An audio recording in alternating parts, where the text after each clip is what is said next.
¿Sabía usted que en el artículo 5 de la Ley General de Educación se habla de los fines de educación, resaltando la importancia de la formación en valores, lo cual muchas veces se había alejado de la esfera escolar, ya que se enfocan mucho en lo cognitivo y no en lo social, sin reconocer que antes de formar en saberes se deben inculcar valores que harán grande a la sociedad? Pero esto se ha vuelto una utopía porque los padres de familia dicen que la escuela es la que debe formar en todos los sentidos y la escuela dice que los valores vienen de la casa, sin reconocer que es un proceso de corresponsabilidad, ya que como estipula la Constitución Política de 1991 en su artículo 67, la educación es un derecho que formará en pro del respeto, la paz y la democracia, al igual que el artículo 2.3 del decreto 1421-2017, expresando sus principios que la atención educativa a la población con discapacidad se enmarca en los principios de la educación inclusiva, calidad, diversidad, pertinencia, participación, equidad e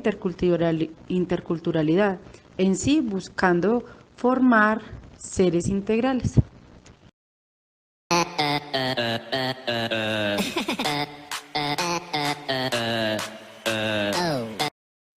Otra de las reformas a la Ley General la tenemos en el capítulo 1, artículo 11, literal A. Este se modificará definiendo que los grados de prejardín y jardín dentro del nivel de preescolar también serán obligatorios dentro de la educación pública.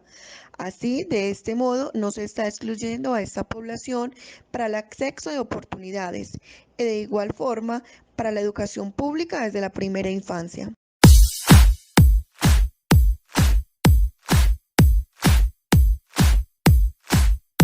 ¿Sabía usted que en el artículo 16 de la Ley General de Educación, en los objetivos de educación preescolar, se habla del conocimiento del propio cuerpo y de sus posibilidades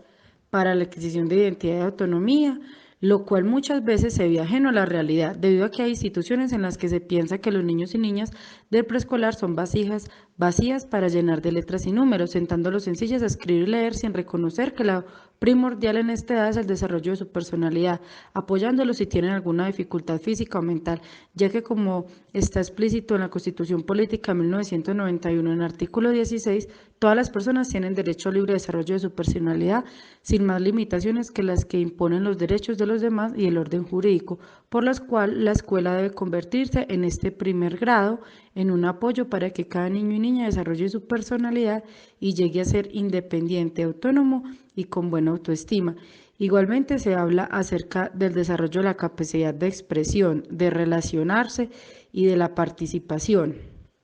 en actividades incluso lúdicas, lo cual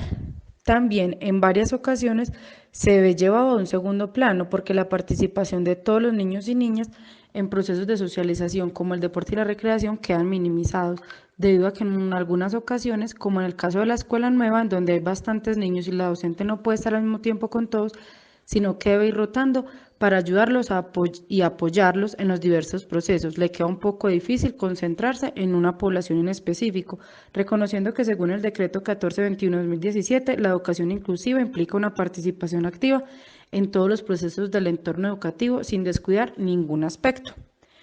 Seguimos entonces con el sabido usted que en el artículo 22 de la Ley General de Educación hablan de los objetivos específicos de la educación básica, encontrando que la educación física y la práctica, la recreación y el deporte es algo pues fundamental en la formación del ser humano, lo cual en algunas ocasiones se ve también un poco reducido, debido a que, por ejemplo, la actividad de recreación y deporte no vincula a todos los miembros de la comunidad educativa, sino a los que tienen más capacidades, dejando de lado el parágrafo 2 del decreto 1421-2017, en donde se hace gran énfasis en vincular la atención en salud, acceso al deporte y la recreación todos los miembros de la comunidad educativa.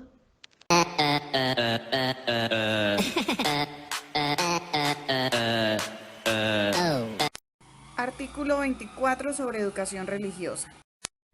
Si bien bajo este decreto se contempla la libertad de cultos, en la práctica puede observarse una realidad muy diferente, por cuanto los criterios que deben cumplir los docentes del sector público para dictar dicha cátedra están regidos por la Iglesia Católica. Y considerando la diversidad de las creencias religiosas, podría decirse que la gran mayoría de los contenidos curriculares no cumplen con los criterios de inclusión. Por lo anterior, se propone que la educación religiosa en los contextos escolares se desarrolle de manera constructiva y colaborativa entre los estudiantes,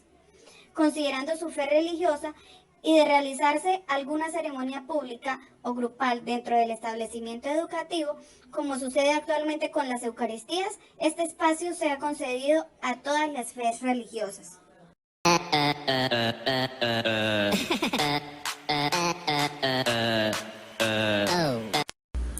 Artículo 29. La educación media académica permitirá al estudiante, según sus intereses y capacidades, profundizar en un campo específico de las ciencias, las artes o las humanidades y acceder a la educación superior. En cumplimiento de este artículo y como medida inclusiva en pro de la igualdad de derechos, se propone garantizar la educación de calidad en todas las áreas del conocimiento, incluidas las artes, proveyendo personal capacitado e idóneo en cada una de ellas. Lo anterior, considerando que en la educación básica y media no se cuenta con docentes idóneos en el área de las artes, y estas son tomadas como un relleno que terminan dictando docentes de otras áreas.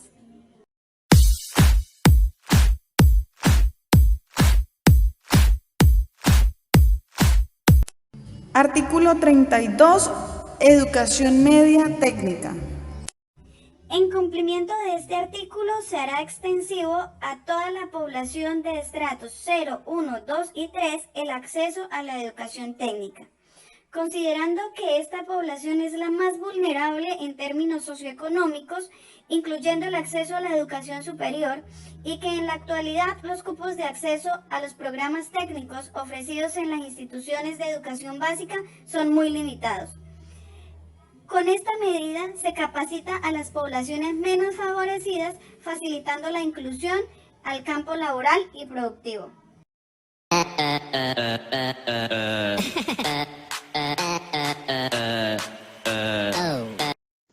Dándole continuidad a las modificaciones que se le vienen haciendo a la Ley General de Educación, nos ubicaremos en el título 3, capítulo 3, artículo número 62,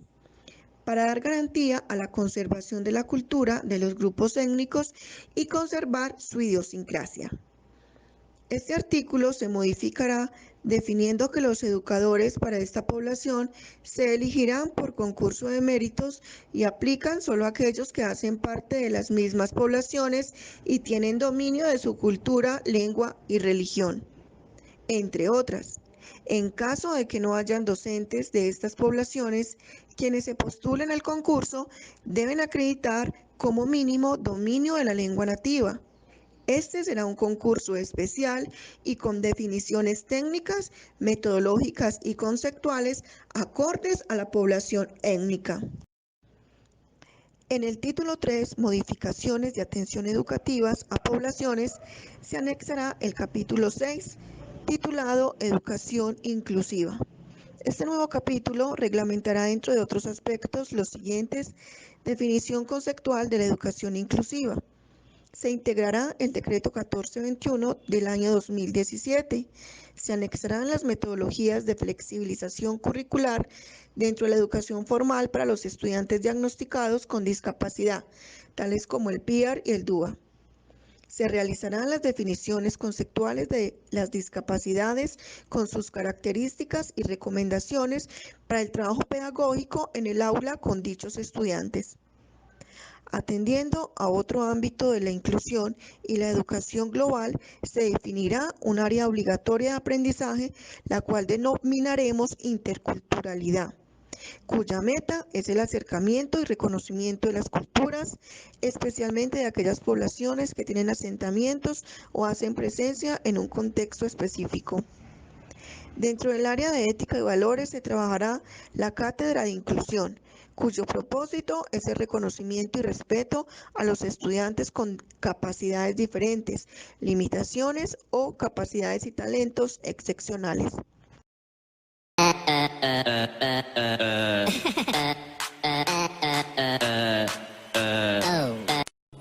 Artículo 64. Con el fin de hacer efectivos los propósitos de los artículos 64 y 65 de la Constitución Política, el Gobierno Nacional y las entidades territoriales proveerán un servicio de educación campesina y rural, formal, no formal e informal, con sujeción a los planes de desarrollo respectivos. Se propone que el Estado provea por lo menos una escuela primaria o su equivalente por cualquier medio, semipresencial o virtual, en cada vereda, garantizando el acceso a la educación a cada niño campesino. Lo anterior considerando que en la actualidad esta población presenta grandes dificultades de acceso a la educación y existen lugares muy apartados en que la cifra de desescolarización es casi del 100%.